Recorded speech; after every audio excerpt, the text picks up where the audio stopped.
everyone, my name is Katie Ferrara.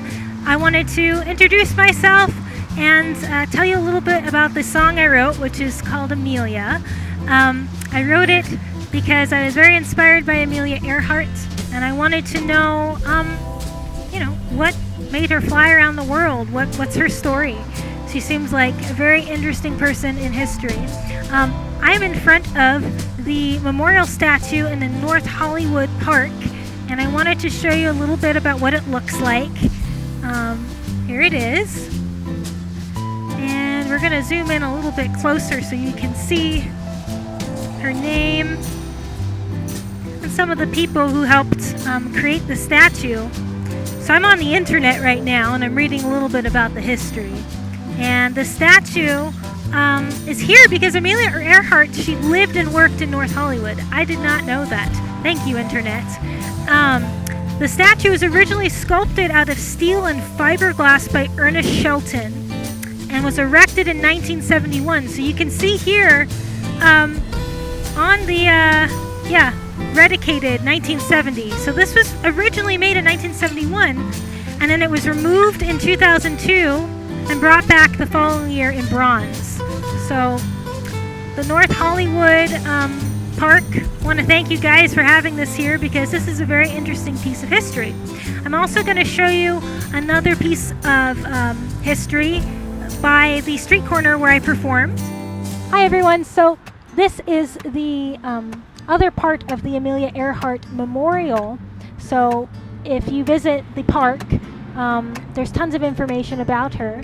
This talks a little bit about her life here in Los Angeles. So if you want to zoom in, Amelia Earhart and the Valley Skies, North Hollywood and aviation go way back, and no flyer won local hearts like Amelia Earhart. Lady Lindy, as the press nicknamed her after pioneering aviator Charles Lindbergh began flying out of local airstrips in the 1920s. So I didn't know that. She's called Lady Lindy. That's pretty cool. The lanky young lady from Kansas brought her first airplane, a Kinner Airster biplane she painted yellow, and in 1921 at the Grand Central Air Terminal in Glendale. That's pretty cool.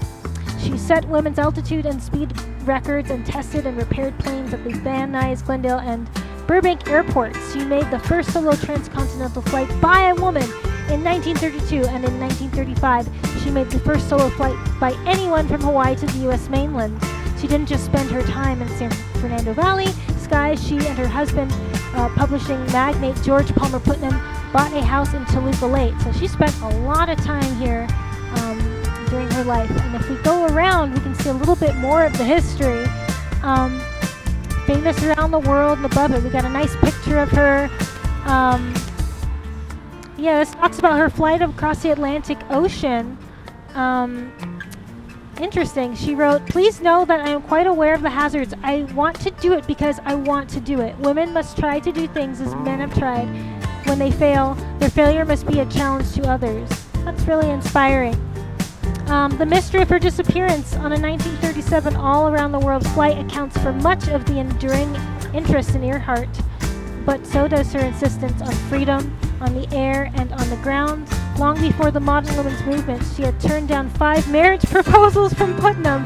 She accepted the 6th time when both happened to be in Burbank at Lockheed, the manufacturer of her bright red 1928 Vega. She characterized their 1931 marriage as a partnership with dual controls. That's so interesting because now, we're talking about marriage as being a partnership. We don't really say marriage anymore. I mean, some traditional folks do, but marriage is a partnership, and it doesn't matter, if you're male or female, or female, male, it's a partnership. So she's such a pioneer, not just in, aviation, but in, feminism, gender, eliminating all of that.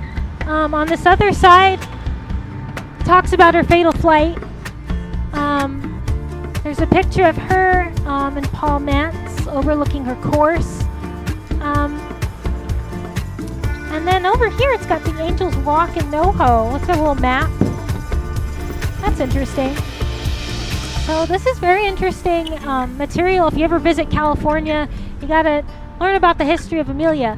One other thing. So right over there is the Amelia Earhart Public Library.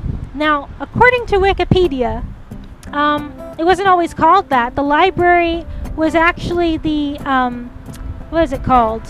The North Hollywood Branch Library.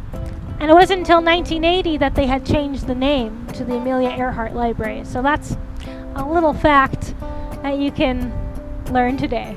Anyway, I want to thank you so much for watching my video on Amelia Earhart and for listening to my song. And for more videos and more about me, visit katieferrara.com or find me on the internet. I'm everywhere. Thank you, guys. This is Operator Katie reporting from North Hollywood, California.